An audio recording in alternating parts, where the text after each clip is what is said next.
Alright, welcome to the video guys. We're going to be looking at the T26E4 on Murovanka, the Super Pershing, and just a disclaimer, I'm going to be ripping through this video very quick, just showing you guys one thing. It's not going to be, like a standard video. I'm just going to be going through very quickly in the overview camera, and I'm just going to be showing you guys a situation that I dealt with a few days ago on Murovanka. And on this map, you obviously have this giant forest where I'm going to explain this and then I'm going to go through the video in about 4 times and show you what happened. We have 5 light tanks on each team, I believe. Let's count them. 1, 2, 3, 4, 5. Yep. And 1, 2, 3, 4, 5. So it was balanced 5 and 5. Can you imagine 5 light tanks running around, even if there are no wheelies, and like just how insane that is? I'm so glad that I wasn't in a light tank in this game. We already lost one even 90, but we still have another, and I'm going to show you how effective it can be to sit in a bush, in the right bush with even 90. That's what this is going to be about. Anyway, before I go on again, I'm going to kind of draw some lines here. We have the forest here, right? And if you're maybe not familiar with this map, or at least not familiar with how it works, I'm going to show you. So even on encounter mode, right, you're going to have all these enemies that are going to come in like this. Some might sit here, some are going to come up into this little ridge line, some are going to sit like right in here, and people are going to press this. Eventually, if they see that nothing is going on here, they're going to come up to like these little hills right here, and they're going to try and shoot shots and spot people from here because they're too scared to push in like this. And I don't blame them, because this is when you push into here, you could stay hold down, but once you get up to here, and I've explained this before in the game in the LTTB, you can get lit here and you will get wrecked. Now in a light tank, you might be able to do it, to whip around here and spot if you have really good concealment, and you can get crossfire, right? I've done it before in the LTTB as well, but in most other tanks, it's a very risky play because you're not as safe here as you think you are, right? You're going to come around this way and you think you're safe from like a lot of shots like this because of the way the ridgeline is, but it's not the case. You will get wrecked from people here, you'll get wrecked from people here. I'm telling you, it's better off that you just win this and then come this way. I'm going to show you why, right? Now on the other side of the map, you have some TDs that will sit here. Even 90, I actually started doing this in my even 90 a while back. There's like a bush you can get into. I think they're going to change things over here a little bit, but if you're quick, you might be able to get here without being lit, and then you could spot all the people that are coming like this. You can spot TDs that are up here, and you even spot people that are like up in here and stuff. And yeah, it can be really effective. So that's what this guy is doing over here. I think he's doing a great job. We had some decent light tanks. It's just that when you have 5 other light tanks on the enemy team running around like freaking chickens without, heads on, it's just, I don't know. It just blows my mind sometimes what the matchmaker will do. And what wargaming will allow to happen in a single game. So pretty wild, but anyway, that's basically how this map works. The mid is not something you really want to take at first because it leaves you open to a lot of crossfire from here, and you don't want to do that. Another thing to note is that a lot of light tanks will run up to here at first and spot because they want to spot people that are coming this way and stuff like that. So that's another thing. You just have to be careful that you don't get, like, people can get crossfire on you like this and like that. So that's another thing to keep in mind.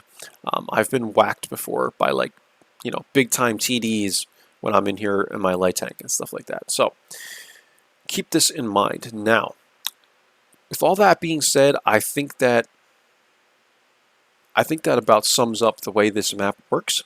When it's encounter specifically and the base is right here, the best thing to do is win the forest here and then push through here, so that way you have people pushing this way and you have people pushing this way. And what a lot of times will happen is one team will take the cap and the other team will take the forest, and I would say 3/4 of the time, if not more, the team who takes the forest, as long as they get here in time, wins, because they just have the the buildings and stuff, and they can whack shots on enemy heavies or whatever it is over this way. All right, let's get into the situation. It's going to be quick. I'm going to be showing you the overhead view, and what do we have happen here? Well, I'm taking shots at people that are pushing the forest, and the Renegade is here. He's kind of spotting for us now. The T92 is still trying to spot over here. Now he's running away. We have the Progetto here as well, And Lova's back on the base. I'm not really sure what he's doing, but no big deal. And now, what do we have? We have the even 90 that pulls up into the bush. He's like, hey guys, I'll spot. He comes running up, and it's 4-4. We're up 1200 HP. I'm at 1000 spotting and 1260 damage. I was doing some of the spotting myself as well. I'm very safe here on this ridge line. This is the way the E4 works. The Super Pershing, and you can't really see it, but because of this extra mound here, my lower plate is hidden. So if you're looking at it, it's kind of like this, we'll say. If we're saying that the flowers are that extra, mound there, so you're really only seeing, the very top of this tank, and to hit the weak point of this tank is going to be pretty difficult from this distance, especially given the fact that my tank is kind of up a little bit. So that makes it much harder to hit the top of the tank as well. This is what the Super Pershing can do. The T26E4 is very, very good at staying hull down. It has some of the best frontal armor, in my opinion, at tier 8. It's just the way it's angled and stuff, and this extra spaced armor here, it's a scary freaking tank to deal with, face to face. So even 90 is going to spot, and this is why this is so effective. I'm going to come up and try and sit in this bush and think, maybe I can get better shots off from over here. It's not the case. I was safer over here, and I come back to my spot, and here I am, just basically shooting away at these guys as the even 90 lights them. I'm lighting them a little bit too, but the even 90 is doing a really good job here. And the reason why this works is because these guys didn't push. They just continued to poke up on the ridge, poke up on the ridge, poke up on the ridge. They're getting spotted by the even 90 each time, and we are just taking shots at them while remaining safe and relatively unlit, right? Like usually I'm not lit until I'm taking a shot anyway. So finally, we're able to clean enough of these guys up. Even 90's pushing in. He's asking for help. I'm coming to help him. I said, good game. You know how to play that thing. Sit in a bush. That's how you play it. And pushing into the tiger here. We're pushing into the tiger. And this game is now over, guys. We've won the forest, and we still have some of this one. The bulldog is here. The even 90 is going to push up here. We're going to outlight these guys like crazy, and that's how this map can work. Now, I missed quite a number of shots here at the end of the game, but it's no big deal really. I mean, the game ended very quickly, and everyone else got the shots, but that's fine. But I wanted to show you guys this quick, replay on Murovanka to emphasize that spotting is very, very important on this map, and also how important it is to take the forest, right? Because if you take the forest, you can push around, and the reason why, as I was saying before, when you push like this, I feel like it's more so the case if you're coming this way than this way, but we were able to push this way because the bulldog was already here. So when the bulldog is here, he's going to be able to spot pretty much anything that's like this. And we also had the even 90, and the even 90 can rip through here very quickly. So at that point, they only had a quarter of the map. And what do I always tell you guys when you have, unless you're on Prokhorovka and the team decides to push in slowly and stuff like that, whenever you have more map, usually you're going to win the game. We then took 3/4 of the map, and this game is over easily. So nothing crazy to show you guys here.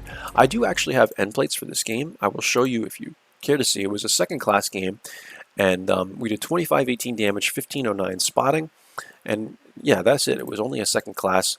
Our